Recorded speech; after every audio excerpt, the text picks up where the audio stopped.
Suara mesin Moto3 bergemuruh seperti badai kecil yang tak pernah berhenti, tetapi di telinga Veda Ega, suara itu semakin terdengar seperti ejekan.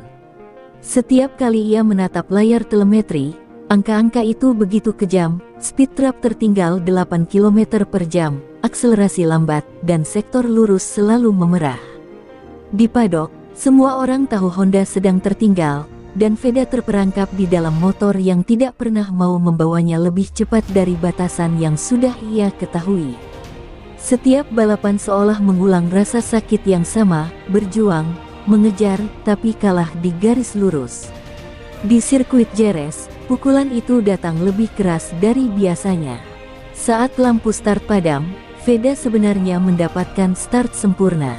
Tapi ketika menuju tikungan pertama, 3 motor Eropa langsung menyusulnya, melesat seperti roket yang memotong angin.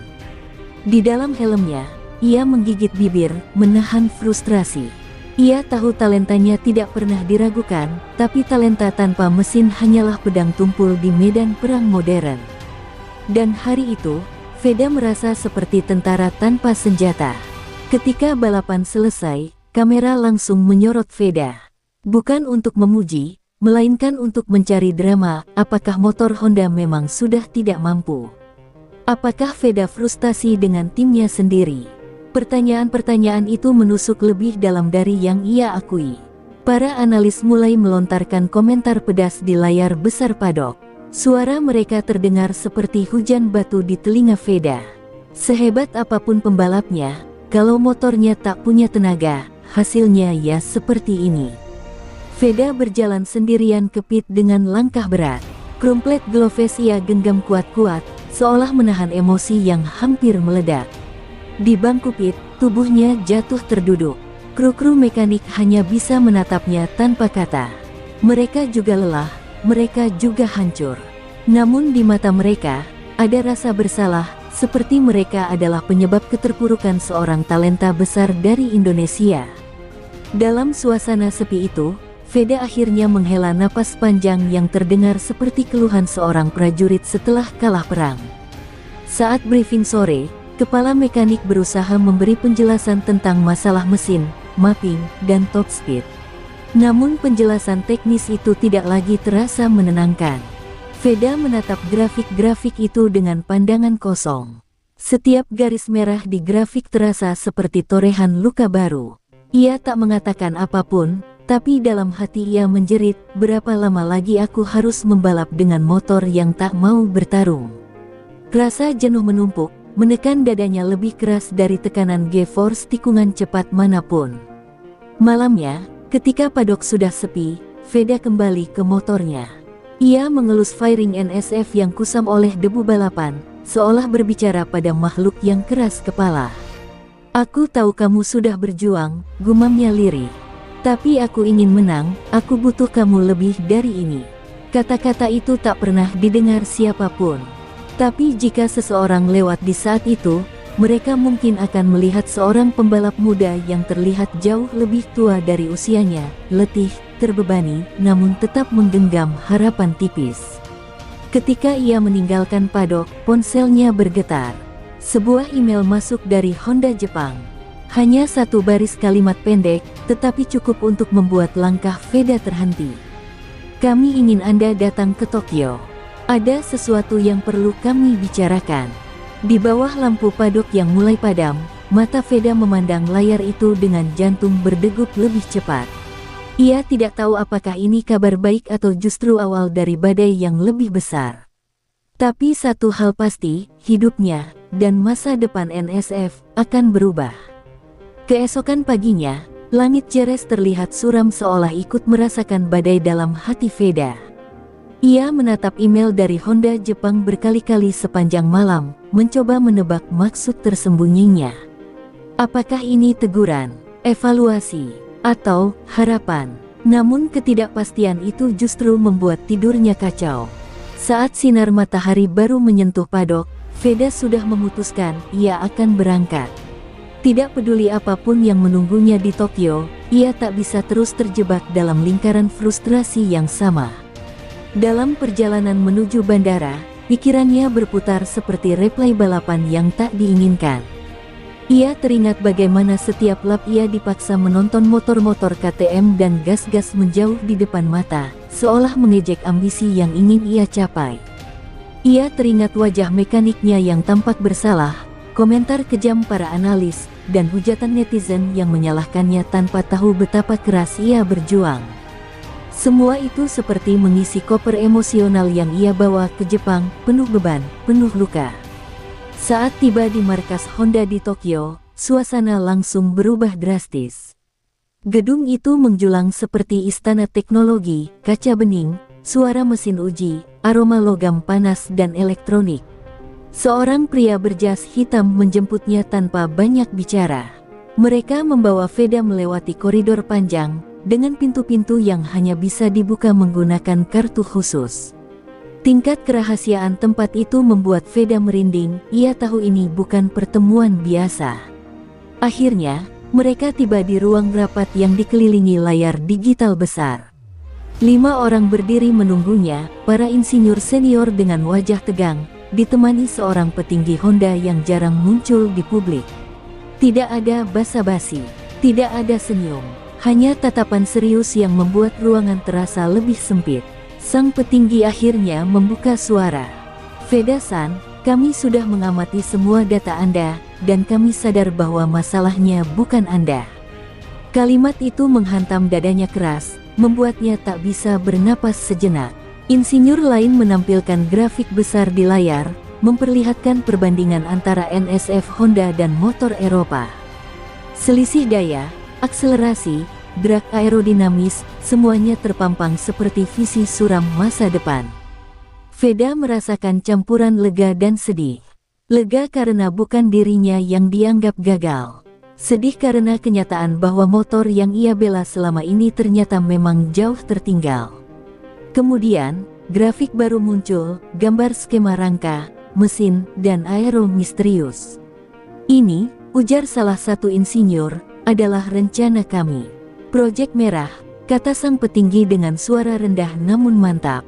Proyek paling ambisius yang pernah kami buat untuk kelas Moto3. Dan Anda, Veda-san, adalah pusatnya. Veda terpaku. Ia tidak menyangka sebesar ini. Mereka menjelaskan bahwa mereka membutuhkan data tubuhnya, gaya balapnya, telemetri detail, bahkan kebiasaan mikro yang hanya ia miliki sebagai rider. Honda ingin membangun ulang NSF dari nol, bukan sekadar upgrade, tapi reinkarnasi total. Dan semuanya dimulai dari dirinya. Namun kalimat berikutnya membuat bulu kuduknya meremang. Proyek ini rahasia, tidak boleh ada yang tahu. Bahkan beberapa divisi Honda pun belum kami beri akses. Ruangan tiba-tiba terasa lebih dingin. Veda menelan ludah. Ia menyadari bahwa ini bukan hanya peluang, ini juga risiko besar. Jika proyek ini gagal, kariernya bisa hancur. Tapi jika berhasil, ia bisa mengubah masa depan Honda dan sejarah Moto3. Di ruangan senyap itu, Veda menarik napas panjang. Dan untuk pertama kalinya setelah sekian lama, ia merasakan sesuatu yang hilang selama berbulan-bulan, harapan. Hari pertama Veda memasuki ruang pengembangan proyek Merah, ia merasa seperti melangkah ke dunia lain. Ruangan itu dipenuhi komputer, sensor, model rangka 3D, dan mesin uji yang berdentum pelan seperti detak jantung raksasa. Para insinyur menatapnya dengan ekspresi penuh harapan, seolah-olah masa depan Honda berada di pundaknya. Veda merasakan beban itu menekan bahunya, lebih berat daripada tekanan lem di tikungan hairpin manapun. Namun ia juga merasakan sesuatu yang aneh, sebuah panggilan, dorongan yang membuatnya ingin terus maju. Mereka memulai dengan tes wind tunnel. Angin buatan yang mengamuk menerjang tubuhnya saat ia duduk di atas prototipe dummy. Sensor menempel di setiap bagian tubuhnya, punggung, lutut, helm, bahkan jari-jari tangan. Insinyur memantau pergerakan mikro, sudut tubuh, dan tekanan angin yang menghantam firing.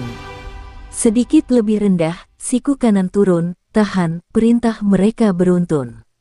Veda harus bertahan dalam hembusan angin 200 km per jam selama berjam-jam, Tubuhnya bergetar, tetapi ia tidak mengeluh.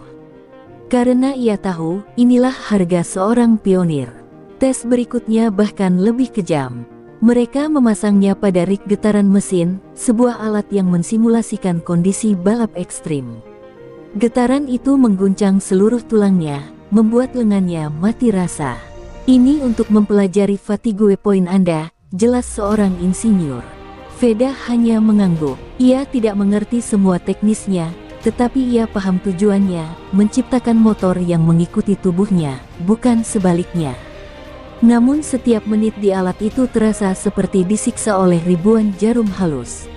Lalu giliran sesi telemetri tubuh. Veda dipasangi pakaian khusus dengan lebih dari 100 sensor. Ia diminta berlatih di simulator Moto3 yang lebih realistis dari apapun yang pernah ia coba. Visual sirkuit tersaji di layar melengkung raksasa, sementara platform simulator bergerak liar mengikuti gaya G. Ia harus menyelesaikan puluhan lap dengan konsistensi sempurna. Jika sedikit meleset, insinyur berhenti dan mencatat kesalahannya. Hari itu, Veda menjatuhkan helmnya beberapa kali karena kelelahan. Tetapi tidak hanya tubuhnya yang dikerahkan, pikirannya pun diuji. Dalam ruang kecil gelap, mereka melakukan tes reaksi, konsentrasi, pengambilan keputusan cepat, simulasi start, hingga memori visual tikungan. Veda diminta mempertahankan fokus selama hampir 2 jam tanpa jeda. Ketika lampu ruangan menyala kembali, wajahnya pucat, keringat menetes seperti hujan kecil di dagunya. Ia merasa seperti baru menjalani balapan 30 lap dalam satu ruangan sempit. Setiap selesai tes, para insinyur langsung mengolah data. Tidak ada waktu istirahat. Blueprint rangka diperbaiki, model mesin diubah, aerodinamika disimulasikan ulang. Mereka bekerja seperti pasukan semut yang serempak bergerak mengikuti satu tujuan besar. Veda terkejut melihat betapa seriusnya Honda kali ini. Mereka bukan hanya ingin memperbaiki NSF, mereka ingin menjadikannya monster yang belum pernah ada sebelumnya. Di tengah kelelahan luar biasa, Veda merasakan sebuah api kecil menyala dalam dirinya. Jika Honda berjuang sejauh ini, maka aku juga harus berjuang lebih keras. Saat malam turun, gedung R dan D Honda hampir kosong. Namun di satu ruangan, lampu masih menyala. Veda berdiri di depan sebuah rangka motor berwarna merah gelap, belum lengkap, masih berupa kerangka mentah yang belum berwujud. Di plakat kecil tertulis namanya, Veda Ega. Ia meraba rangka itu pelan, seperti menyentuh janji masa depan. Dalam kesunyian malam Tokyo, Veda berbisik pada dirinya sendiri. Kalau benar ini adalah awal kebangkitan Honda, maka aku akan menjadi orang pertama yang membawanya kembali ke puncak. Dan di ruangan itu, Project Merah resmi hidup. Hari demi hari, nama Project Merah mulai berbisik di koridor-koridor Honda, seperti rumor larangan yang tidak boleh diucapkan keras-keras. Semakin banyak orang yang tahu keberadaannya, semakin besar pula bayangan konflik yang muncul. Veda merasakannya ketika ia memasuki ruang pengembangan suatu pagi, ruangan itu tak lagi sesepi kemarin.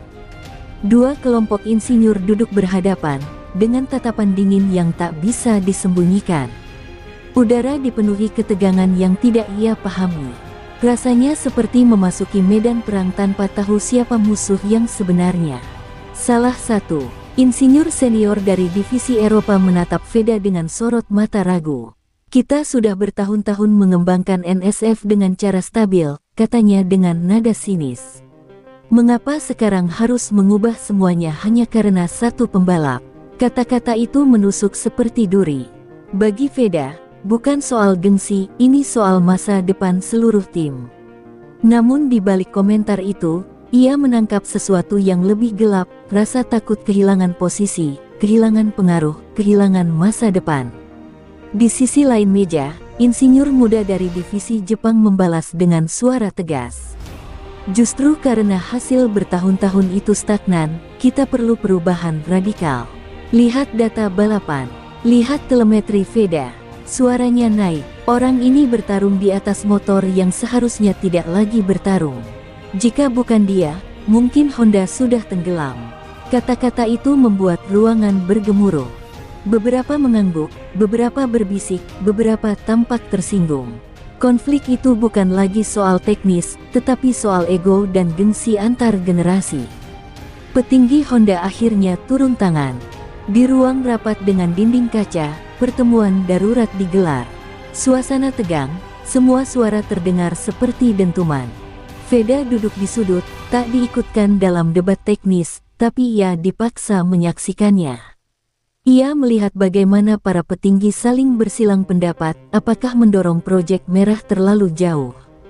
Apakah risiko finansial dan reputasi terlalu besar? Ada yang berteriak bahwa Honda bisa kembali ke papan tengah jika proyek gagal. Ada pula yang bersikeras bahwa inilah satu-satunya jalan keluar. Veda ingin bicara, namun ia hanyalah seorang pembalap muda, bukan bagian dari politik perusahaan. Namun ketika perdebatan mulai menyinggung dirinya secara langsung, ia tak tahan lagi. Ia berdiri. Semua kepala berbalik menatapnya. Suaranya bergetar namun kuat, "Saya tidak meminta Honda membuat proyek ini untuk saya. Tapi jika Honda ingin kembali ke puncak, saya bersedia mengorbankan apapun." Ruangan hening. Kata-katanya sederhana, tapi mengandung sesuatu yang tidak bisa diperdebatkan, tekad yang tulus. Setelah pertemuan itu, sebagian insinyur akhirnya menerima bahwa perubahan adalah keharusan.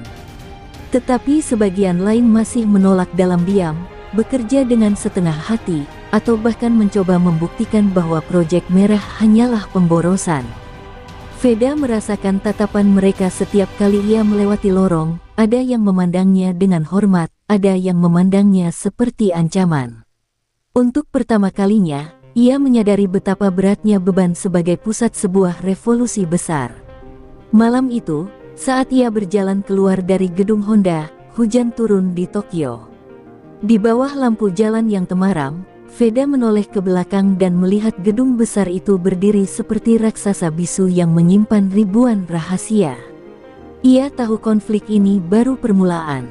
Proyek merah bukan hanya pertarungan teknologi, tetapi juga pertarungan jiwa, ambisi, dan harga diri.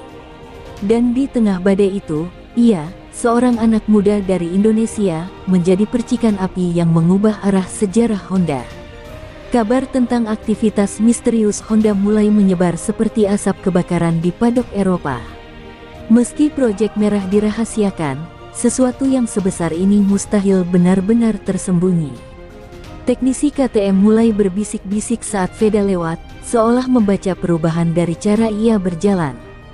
"Honda sedang melakukan sesuatu," ujar salah satu dari mereka dengan nada ketakutan terselubung. Di sisi lain, beberapa tim malah mencibir, yakin Honda hanya melakukan proyek panik yang takkan berarti apa-apa. Namun semua tatapan itu punya satu kesamaan, mereka sedang memperhatikan Veda.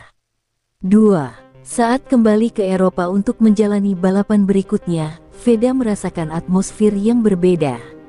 Padok yang biasanya riuh terasa seperti hutan penuh predator yang sedang mengintai mangsa. Banyak pembalap Eropa yang menghampirinya, bukan untuk menyapa, tetapi untuk menusukkan kata-kata tajam. Katanya Honda mau bikin motor baru. "Untuk kamu," ucap seorang rival sambil tersenyum sinis. "Percuma, mau kamu pakai roket tetap saja kami yang unggul." Ucapan itu sengaja diarahkan agar mentalnya goyah. Di ruang briefing tim, Honda tim Asia pun mulai gelisah. Beberapa kru merasakan tekanan yang sama. Padok Eropa bahkan mulai mengajukan protes halus, menuduh Honda melanggar regulasi pengembangan mid-season. Pihak Dorna mulai memantau lebih ketat, merongrong ruang gerak Honda. Veda duduk di sudut ruangan, mendengarkan semua itu dengan rahang mengeras. Keinginannya untuk fokus balap kembali terganggu oleh suara-suara yang meremehkan proyek yang ia korbankan banyak hal untuk itu. Tekanan makin menjadi ketika media Eropa mulai membuat artikel sensasional. Headline besar muncul di layar HP Veda. "Honda putus asa. Proyek rahasia buat motor khusus untuk Veda Ega." Artikel-artikel itu memutarbalikkan fakta, seolah seluruh Honda sedang memanjakannya. Komentar netizen dari luar negeri memperburuk keadaan. "Joki mediocre minta motor spesial. Dikasih apapun tetap kalah." Veda membaca semua itu diam-diam, dan hatinya remuk sedikit demi sedikit. Namun pukulan paling keras datang dari sesuatu yang tak ia duga. Beberapa pembalap Eropa mulai mencoba mengutak-atik mentalnya di trek. Pada sesi latihan bebas, seorang rival dengan sengaja mengerem mendadak di depannya. Di kesempatan lain, motor lain menutup racing lainnya tanpa alasan. Mereka mencoba membuatnya kesal, membuatnya terlihat agresif, atau bahkan membuatnya crash. Mereka takut, gumam kepala mekaniknya. Mereka tahu sesuatu sedang berubah, dan kamu adalah pusatnya. Melihat itu semua, divisi Jepang langsung mengambil tindakan. Untuk pertama kalinya, pit Honda dipasangi tirai hitam penuh selama sesi pengaturan motor. Tidak ada kamera yang diizinkan mendekat. Tidak ada wartawan boleh masuk. Padok Honda seketika berubah menjadi benteng besi yang dijaga ketat, membuat tim lain semakin curiga bahwa Honda sedang membangun sesuatu yang besar. Dan di dalam benteng itu, Veda merasakan tekanan yang sama besarnya dari kedua sisi, dari musuh di luar, dan dari harapan besar Honda di dalam. Malam menjelang balapan, Veda duduk sendirian di belakang pit. Lampu padok berkelip-kelip seperti bintang yang hampir padam. Ia memejamkan mata, mengingat semua kerja keras di Jepang, angin keras wind tunnel, rasa sakit dari getaran mesin, dan suara insinyur yang memintanya terus mendorong batas. Semua itu bukan untuk menyerah di titik ini. Ia membuka mata, menatap langit gelap Eropa, dan berbisik pada dirinya sendiri. Jika mereka takut, berarti Honda sudah berada di jalan yang benar. Dan aku harus jadi yang terkuat di medan perang ini. Hari balapan tiba, namun sejak pagi suasana padok Honda terasa lebih gelap dari biasanya. Para kru berjalan cepat tanpa bicara, para insinyur dari Jepang terlihat tegang seperti sedang menghadapi operasi penyelamatan nyawa. Veda menyadarinya, namun ia memilih diam. Ia menatap NSF lamanya, motor yang sama-sama ia benci dan ia cintai. Motor itu sudah bertahun-tahun menjadi temannya, meski seringkali menjadi penyebab luka dan frustrasi. Tapi hari itu, ada sesuatu yang berbeda. Motor itu tampak ditinggalkan. Sebelum sesi warm up dimulai, kepala insinyur Jepang menarik Veda ke ruang sempit di belakang pit. Wajah pria itu pucat, seolah sedang memegang rahasia yang lebih besar dari dirinya. "Veda-san," katanya dengan suara pelan. "Projek Merah tidak akan menunggu setelah balapan ini." Veda terkejut. "Maksud Anda?" Insinyur itu menghela napas panjang. "Data menunjukkan Anda semakin sulit melawan motor Eropa. Jika kita menunggu hingga musim depan, semuanya terlambat. Honda ingin melakukan sesuatu hari ini." Kata-kata itu jatuh seperti bom. Veda dibawa ke sebuah ruang tertutup di mana motor prototipe SFX terbungkus kain merah. Motor yang baru setengah jadi, yang belum sepenuhnya diuji. Motor yang seharusnya menjalani tes internal berbulan-bulan sebelum turun ke lintasan balap. Insinyur melepas kain itu perlahan, memperlihatkan rangka merah gelap dengan bentuk yang jauh berbeda dari NSF sebelumnya. Aerodinamikanya tajam, agresif, seperti binatang buas yang ditahan rantai. Veda terpaku, jantungnya berdetak cepat. "Apa ini, sudah aman?" tanyanya. Tidak ada jawaban. Justru di saat itu, pintu ruangan terbuka tiba-tiba. Petinggi Honda Eropa masuk dengan ekspresi marah. "Kalian gila," teriaknya. "Prototipe ini belum lolos regulasi, belum dites, belum apa-apa. Jika ini sampai bocor, Honda bisa didiskualifikasi." Para insinyur Jepang membalas dengan suara tertahan, namun tegas, "Jika kita tidak melawan, Honda akan mati di Moto3." Kedua belah pihak saling berteriak, suara mereka makin keras, seperti dua badai yang saling menghantam dalam satu ruangan sempit. Dan Veda berdiri di tengah-tengah, menjadi pusat pusaran konflik yang semakin brutal. Sementara itu di luar, padok mulai bergemuruh.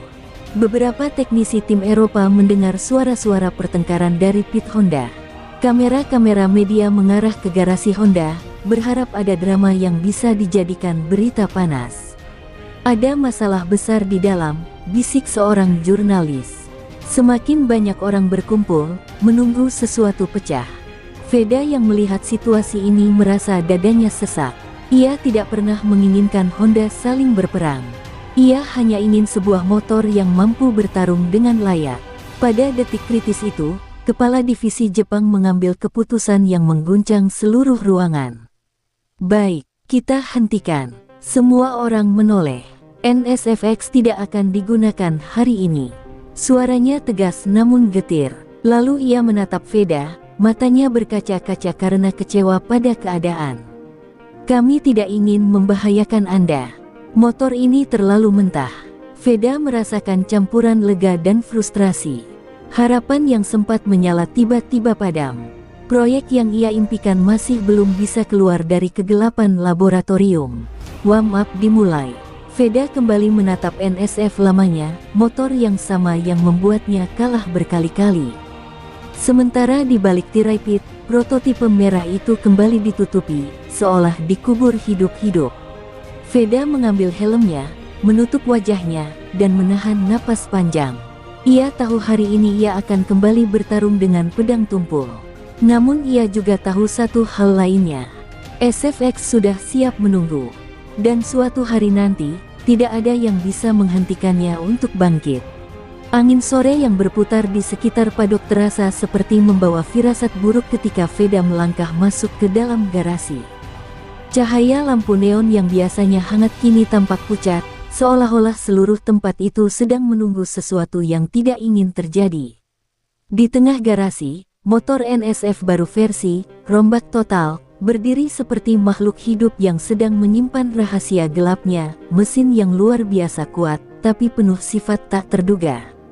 Para teknisi yang biasanya santai kini bekerja dengan wajah menegang, seperti baru saja melewati badai yang ingin mereka pura-pura lupakan. Veda mendekat, tangannya menyentuh fairing motor itu perlahan.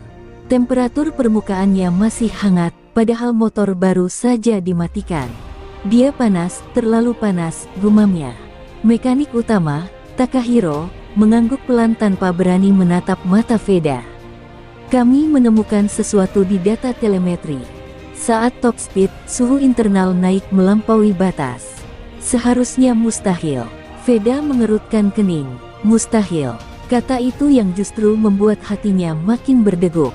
Ada sesuatu yang salah, bukan pada motornya saja, tapi pada seluruh proyek ini. Saat semua orang berkumpul, Chief Engineer Jepang datang dengan wajah lebih pucat dari biasanya. Veda, kami harus mengatakan yang jujur. NSF rombakan ini terlalu sensitif terhadap gaya balapmu. Kata-kata itu menamparkan keras, tapi bukan karena ia tersinggung. Justru karena ia merasakan kebenaran pahit di baliknya. Motor itu tidak bermasalah. Motor itu menolak disetir seperti Veda menyetir.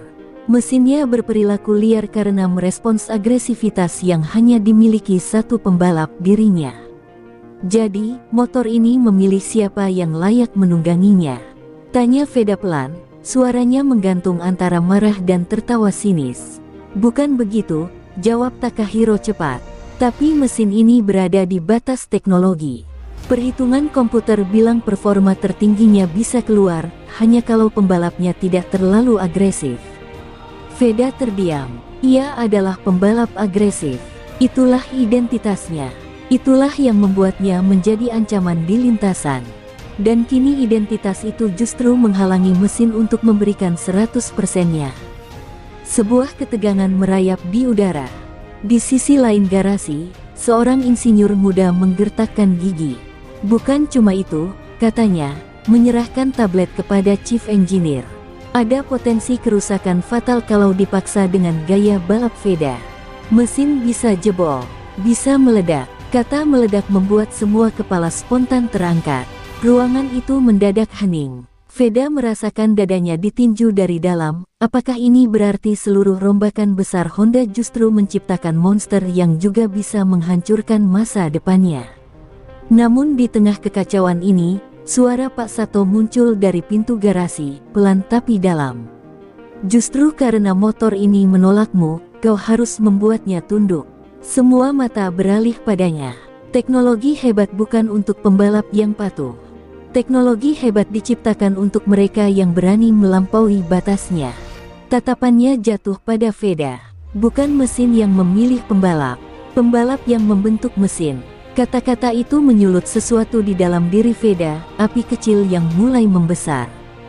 Veda maju satu langkah, menatap motor itu seperti menantang singa. Kalau kau liar, aku akan menjinakkanmu. Kalau kau berbahaya, aku akan memaksamu patuh. Tapi kau akan bekerja untukku.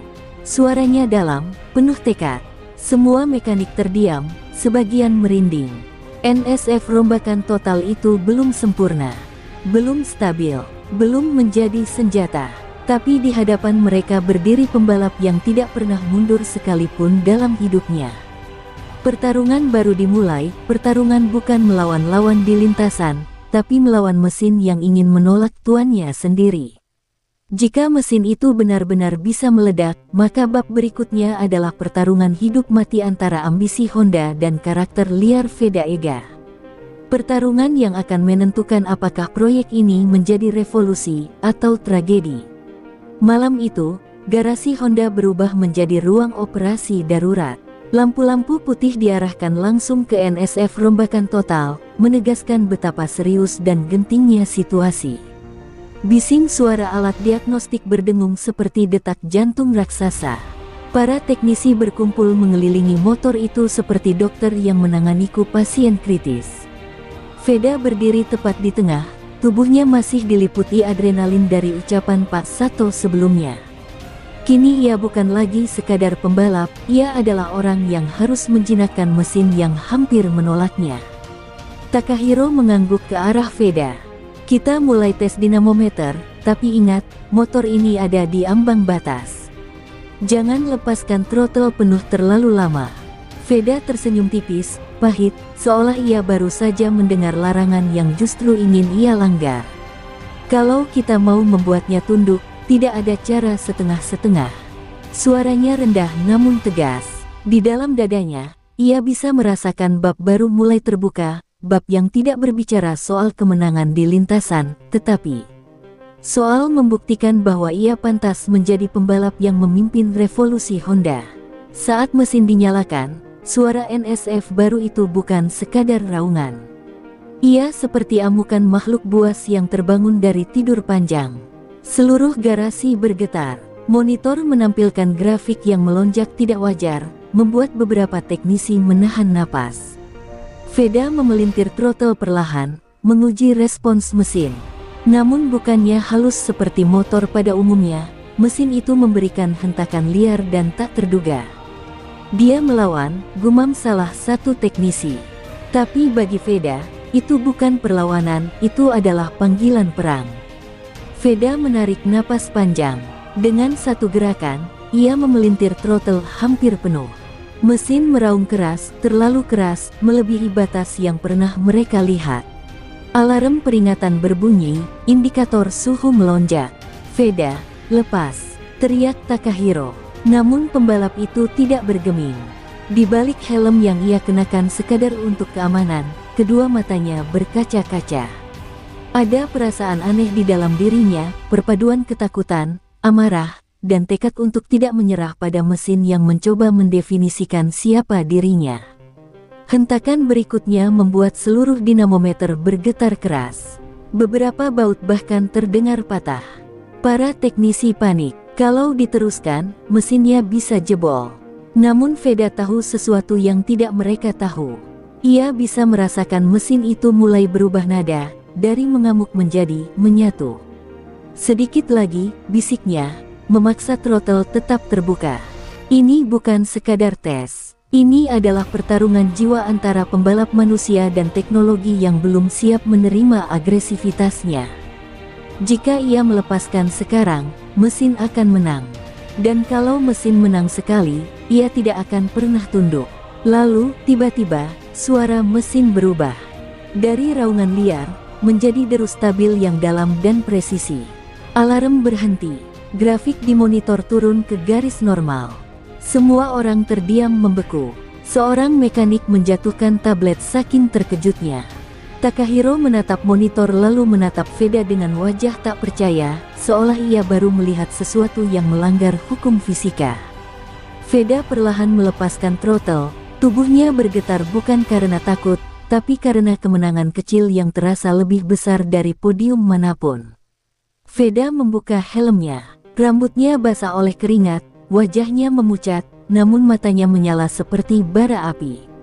Sekarang, katanya pelan namun tegas, dia sudah mengenalku.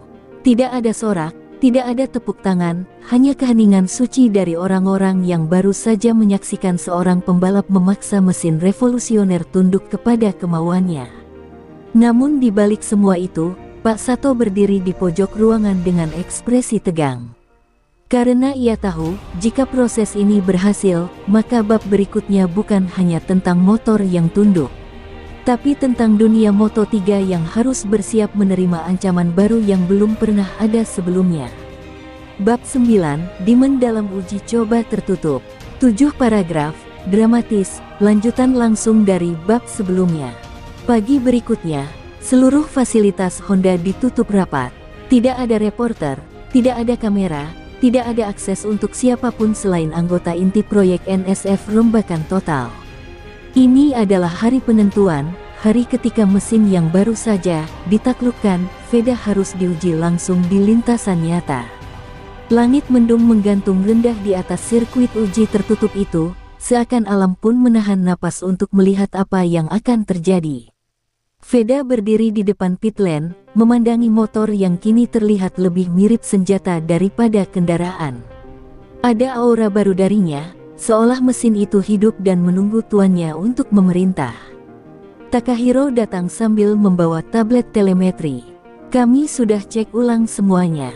Setelah kejadian semalam, motor ini stabil, tapi hanya saat kau yang mengendalikannya.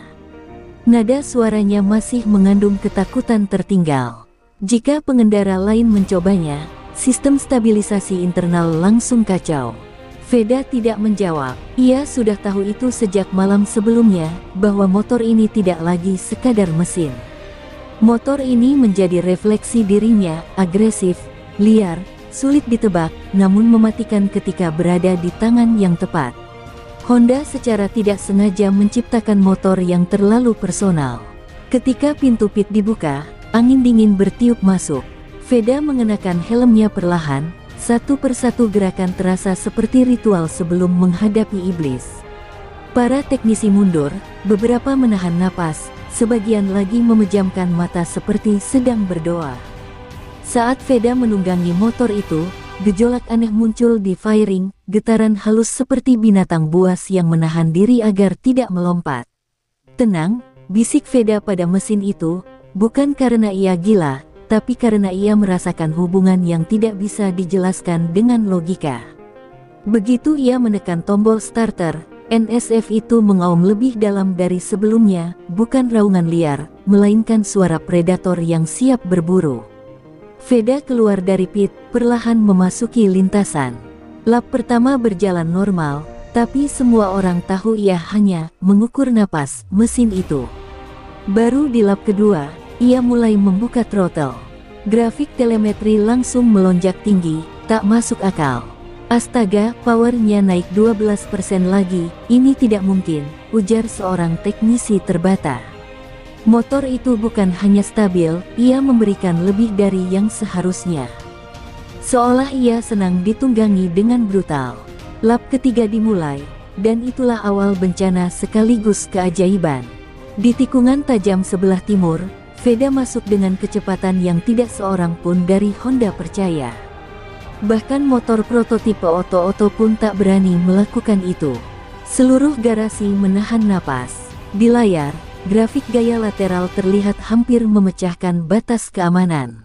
Kalau dia maksa, ban depannya bisa hilang cengkeramannya, teriak salah satu teknisi. Namun justru pada detik yang seharusnya menjadi titik kecelakaan, motor itu bergerak seperti entitas hidup.